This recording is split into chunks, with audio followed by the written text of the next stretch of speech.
Kumusta po kayo? Bago po ang lahat, first things first.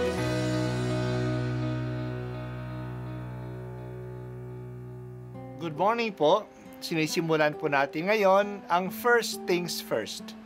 At dito po, tinatalakay natin sa unang bahagi ng umaga natin ay ang first readings na binabasa po sa banal na misa.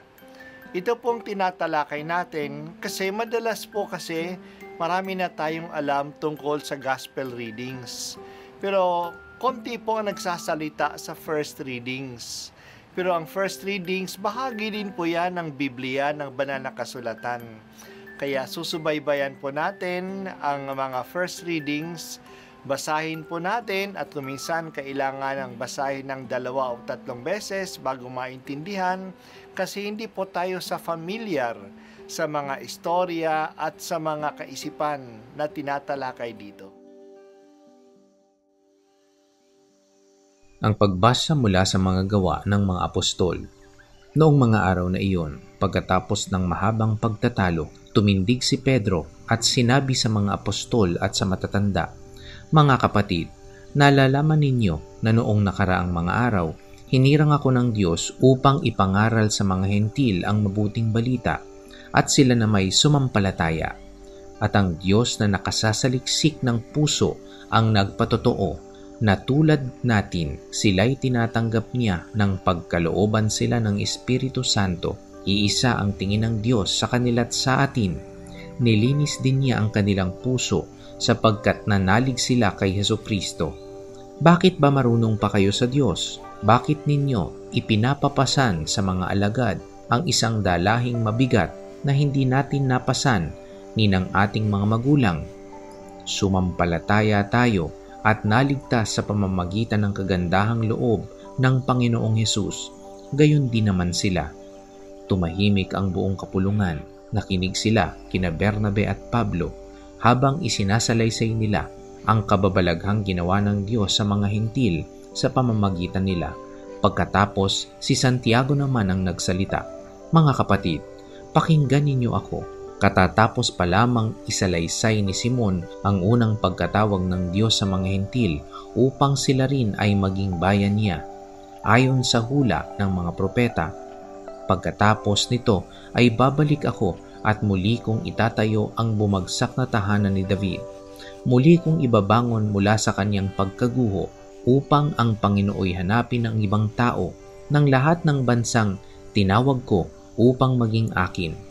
Gayon ang sabi ng Panginoon na nagpahayag ng mga bagay na ito mula pa noong una.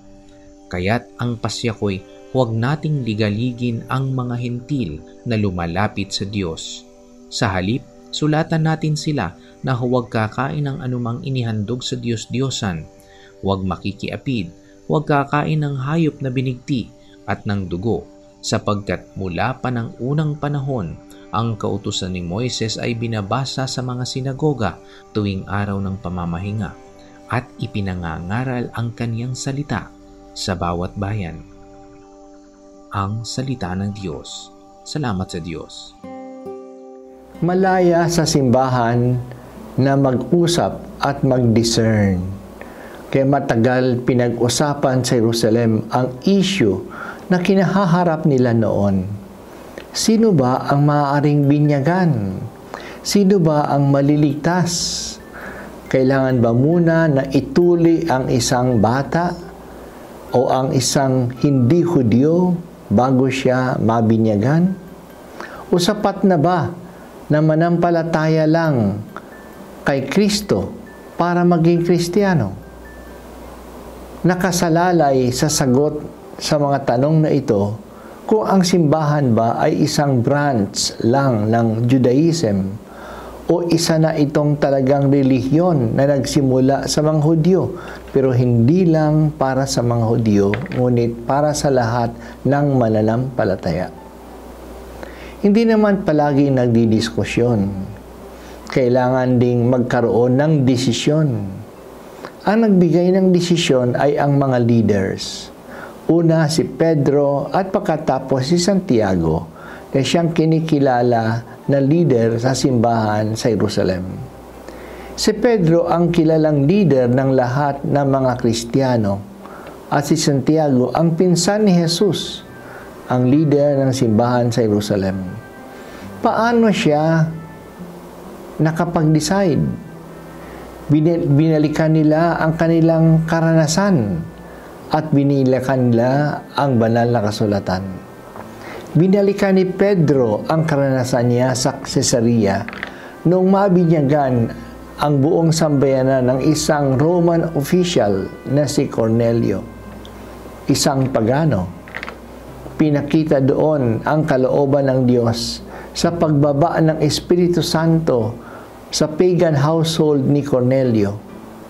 Dito ang Diyos na ang nagsasabi that He makes no distinction between Jews and Romans. Ang pananampalataya ay isang grasya at biniyayaan din ang mga Romans ng pananampalataya. Kaya bininyagan sila ni Pedro.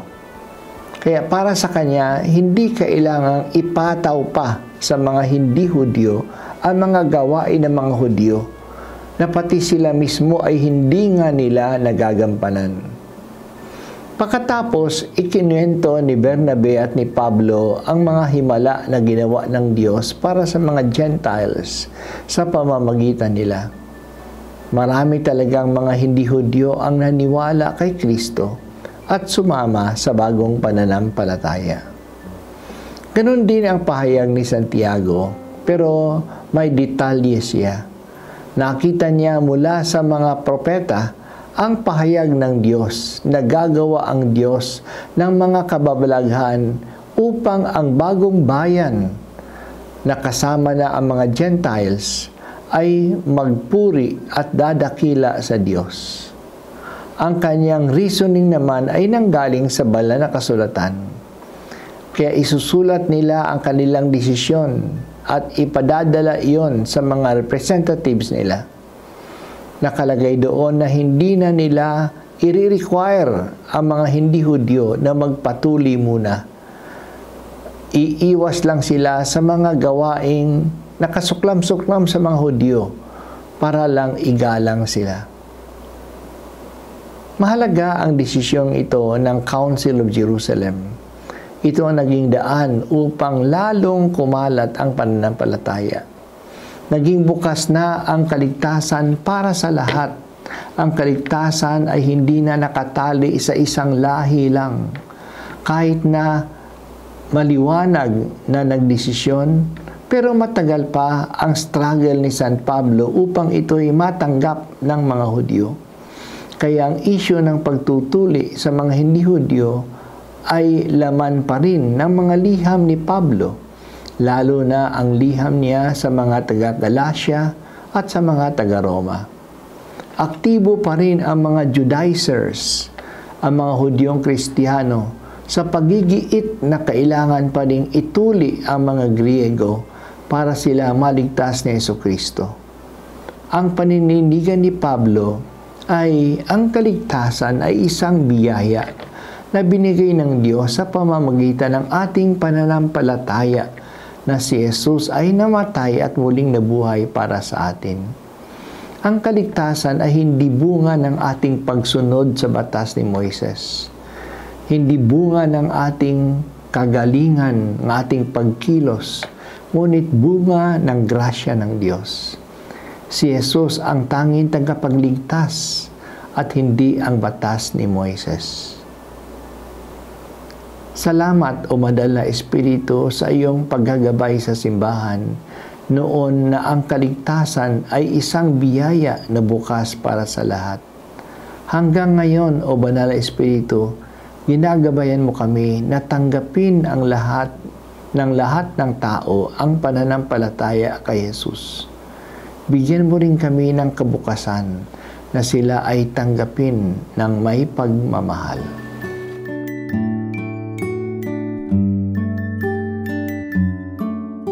Po ay si Bishop Broderick Pabilio dito sa First Things First.